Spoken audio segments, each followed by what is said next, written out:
सचिन दीक्षित इस वक्त मैं उपस्थित हूं उस कैबिन में जिसकी लड़ाई के लिए लगभग चुनाव चला और चुनाव के बाद जीत और पराजय और जय की लड़ाई के बीच में कई सारे कटाक्ष हुए, कई सारे मुद्दे आए। तो वही चुनाव के परिणाम के बाद अब आती है बारी 3 तारीख की, जब 3 तारीख को इसी कैबिन के अंदर इसी कुर्सी पर महापौर बैठेगा। वो महापौर बैठेगा जिसकी ज़्यादा संख्या भारी उसका होगा यहाँ पर महापौर। यानी कि अब इंतज़ार है 3 तारीख को। क्यों इसका इंतज़ार है? क्योंकि हालांकि बहुजन विकास अघाड़ी को 71 नगर सेवक मिले हैं, 71 नगर सेवकों के साथ में वो मेजॉरिटी में है और कहीं ताकत में है, लेकिन 44 नगर सेवकों के साथ महायुति भी अब दावा कर रही है। आज उन्होंने पत्र दाखिल किया है, उनके महापौर के लिए एडवोकेट दर्शना त्रिपाठी का नाम सामने आया है भारतीय जनता पार्टी से।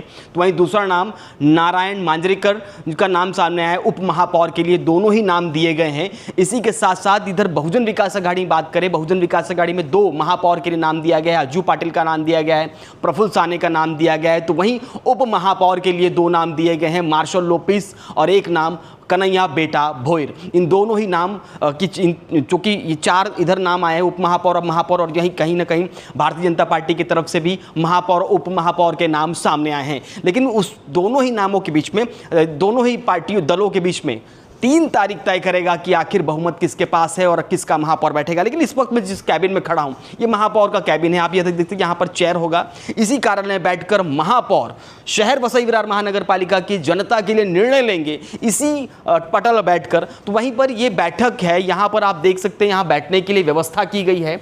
जो यहाँ पर आएंगे उनकी बात सुनना, उनसे गुप्त रूप से या सार्वजनिक रूप से बातचीत करना, ये दालन बना है। इसी के अलावा यहाँ पर आप देख सकते हैं ये कहीं ना कहीं मीटिंग रूम है। अगर मान लिया वहाँ से मीटिंग करने की, यहाँ से बातचीत करने के बाद यहाँ पर मीटिंग कर सकते हैं, यहाँ पर चर्चा कर सकते हैं। इस चर्चा के लिए यह एक व्यवस्था की गई, यहाँ पर डाइनिंग टेबल रखा हुआ है। इसके अलावा यहाँ पर आरामदायक एक चेयर भी रखी हुई है महापौर के लिए, यहाँ पर बैठ सकते हैं इसको। और यहाँ पर आपको मीटिंग के लिए रखा गया है। ये कैबिन के इस कैबिन के ठीक इस तरफ का हिस्सा है। यानी अगर गुप्त रूप से या गोपनीय कोई बातचीत करनी है, कोई वीवीआईपी आता है, उसके बैठने के लिए है, तो वहीं पर इस पूरे दालन के अंदर एक प्रमुख और चीज देखने को मिली है, वो है ये। इसमें देखिए सबसे प्रथम महापौर जब 2010 और 2012 में बने थे वो राजीव यशवंत पाटिल, जिन्हें प्रथम महापौर कहा जाता है। उसके बाद 2012 और 15 के बीच में नारायण लखू मानकर, उसके बाद प्रवीणा हितेंद्र ठाकुर प्रथम महिला महापौर, वहीं रुपेश सुदाम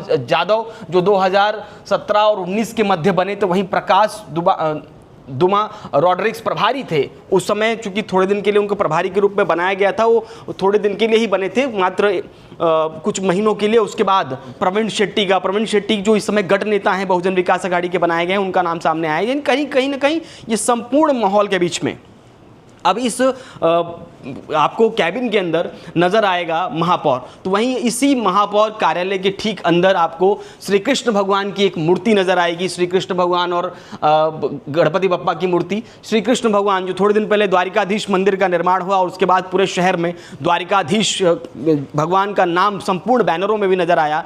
इस संपूर्ण माहौल के बीच में अब 3 फरवरी प्रमुख है। अब इस संपूर्ण नामांकन के प्रक्रिया के बीच में सुनिए भारतीय जनता पार्टी के विधायक राजन नाईक ने नामांकन पत्र दाखल करने के बाद क्या कुछ बयान दिया, जरा सुनिए। आज आम्ही महापौर पदासाठी आमच्या दर्शनाताई कोटक त्रिपाठी यांना महापौर पदासाठी आणि उपमहापौर पदासाठी आमच्या नारायण सुरेश मांजरेकर म्हणून या दोघांचे फॉर्म भरलेले आहेत। आत्ताच फॉर्म भरून आम्ही बाहेर आलो। रणनीती ही जाहीरपणे सांगायची नसते। निश्चितपणे तुम्हाला ज्या दिवशी मतदान होईल त्या दिवशी कळेल आमची रणनीती काय होती। संख्याबळ कमी कुठे आहे? 43 अधिक 1 44 संख्याबळ आहे। बहुमतापासून फक्त 14 लांब आहोत। त्यामुळे आम्ही काय फारसे लांब जास्त लांब नाहीत। पूर्वी इथे 1 2 5 एकदा जनांदोलनाच्या वेळेला 21 नगरसेवक निवडून आलेले, आता तर आम्ही 44 आहोत। पुढे 1 लागलं की 144 होईल। त्यामुळे निवडणुकी आता 3 तारखेला मतदान होईल, त्यानंतर कळेल स्पष्ट का होईल त्याचं। आमच्या नवनिर्वाचित सर्व नगरसेवकांची बैठक झाली आणि त्याच्यात महापौर पदासाठी आणि उपमहापौर पदासाठी इच्छुक कोण कोण आहेत यांची नावं मागितली गेली आणि त्यानंतर 7 नावं महापौर पदासाठी आलेली इच्छुकांची आणि 10 नावं उपमहापौर पदासाठी आलेली। त्यानंतर आमची कोर कमिटी लोकनेते हितेंद्र ठाकूर यांच्या अध्यक्षतेखाली बसली आणि त्याच्यातून आम्ही 2-2 नावं सिलेक्ट केलेली आहेत. म्हणजे महापौरपदासाठी अजय पाटील आणि प्रफुल्ल साने आणि उपमहापौरपदासाठी मार्शल लोपेस आणि कन्हैया भोईर सिलेक्ट केली आणि त्याप्रमाणे आज आम्ही महापौरपदासाठी आणि उपमहापौरपदासाठी नामनिर्देशन पत्र दाखल केलेलं आहे. पुढची रणनीती 3 तारखेला समजेल.